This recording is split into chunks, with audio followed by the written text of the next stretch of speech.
Volleyball for me, it started as a passion. As soon as I was introduced to volleyball, there was something different about it. Once that passion was sort of kindled, it mixed with obsession, and the next thing you know, I'm carrying around a volleyball around the house. We had a sand court at our high school, and we're playing at lunchtime, and I just wanted to play all the time. It was just a singular focus for me. I think I was drawn to it because I like to be aggressive, but I also am drawn to strategy, finesse, and control. And volleyball has all of those elements. You know, you're dynamic, you're explosive. It's a game where there's high strategy involved and timing, and it's a huge team game. There is no, I'll take the ball and run with it type thing. You're constantly working with other people. And I think for all those reasons is why I fell in love with it. My name is Reid Priddy. I played professional indoor volleyball for 16 years. Played in 4 Olympic Games. Won a gold medal in 2008 and a bronze medal in 2016. And I'm retiring from indoor volleyball.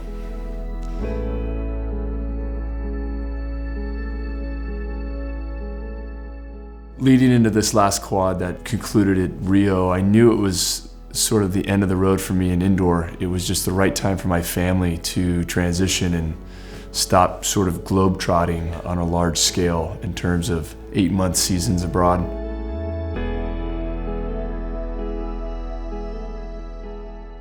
By the end of my indoor career, I was on heavy doses of ibuprofen just to keep swelling down. And I've been 8 months clean, and I'm very proud of that, by the way. Knowing that I had more competitive juice in my soul, I didn't look at 2017 or 2018 or 1 season or 2 seasons down. I said, okay, what does the next cycle look like? And do I have it in me? Is it possible to make a run and represent Team USA one more time? And I think the answer is yes. And so my indoor career has come and gone, and I look back and I'm grateful for it, but now I'm trying to embrace becoming a beach volleyball player. And so Tokyo became the ultimate goal, and I sort of worked backwards from there. And so my initial time on the sand, those first couple months, I was trying to understand what other people were doing. How were other people preparing? What were their teams like? And I didn't really see something that I thought that I could succeed in. And that's when I really started thinking about what would my team look like.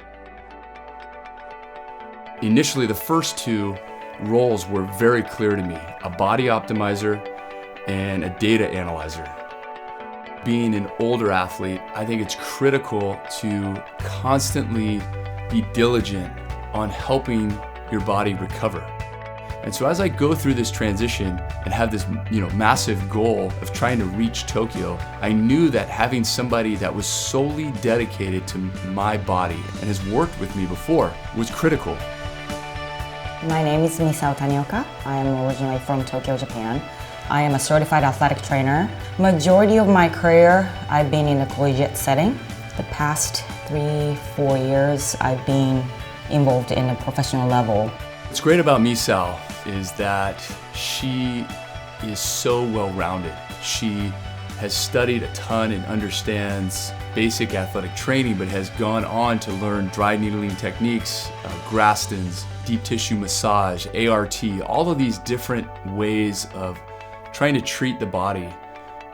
She's also a biomechanics expert, which is amazing, because when we're trying to learn the Todd Rogers footwork of how to cover 20 feet in either direction, she adds so much value, not just in trying to keep my body healthy, but in also helping me develop these new motor patterns. Another person was a data analyzer. I've always been an analytical player, and throughout my indoor career, data analytics matured.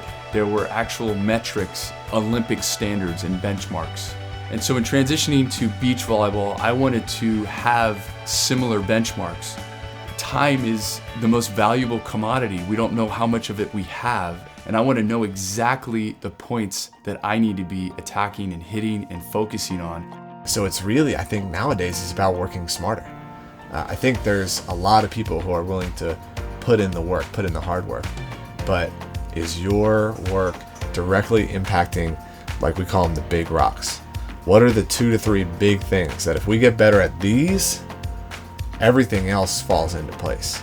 And that's the value of statistics and analytics. It's not to replace sort of wisdom or human experience. It's to catch what you miss. So I think the RV concept sort of was spawned out of me sitting into the 405 and just being like, I'm sick of driving. And so if I have to be at a different beach every single day, what can I control? What can stay the same? Just to have like your space, to be able to take showers in between matches, be worked on by the PT. And what was also awesome is to be able to entertain in a comfortable environment that gives the whole team a central spot to converge. Yeah, I think in developing the team, we've got the PT, we've got the data, but I mean, we need to know what to do and when. And that's where we need to go to an expert at beach volleyball. And so there's a list of people that I would love to connect with. The top of the list was Todd Rogers. My name is Todd Rogers, and I am a beach volleyball player, just recently retired as of last year. I had a pretty successful career, won an Olympic gold medal in Beijing in 2008, a World Championships in 2007. There's a lot of differences, obviously, on the beach versus indoor. You know, the wind is such a huge piece in the beach game. You take most indoor guys who have never played any beach whatsoever and you put them out on the beach. They can be really high level, even Olympians, and they're terrible on the beach. This is very much a mental game. My high school coach actually told me that. He said, this is a 90% mental game, 10% physical. And watching some amazing physical athletes struggle because they just don't have that mental piece there. Every time I see that, it proves him right. My entire life and career, for the most part, I have been the underdog. I was never the blue chip recruit coming out of high school or even college. I was a late bloomer, and I really, especially through those college days, it was galvanizing.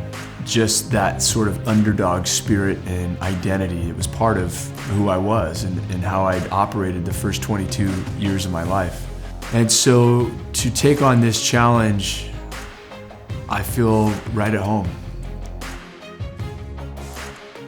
So, you know, I kind of told Reid, hey, to be realistic, if you were an odds maker, you'd be a long shot. So he's heard that about 1,000 times already. And he's really determined. I wouldn't be surprised if he's got some of the best shots on the beach by the time we get to Tokyo, because I think he wants to shut that label up. You know, people want to remind me how old I am, how surprised they are that I'm still playing. I don't feel surprised. I feel good. My body hasn't told me yet that it's done, so I just keep going.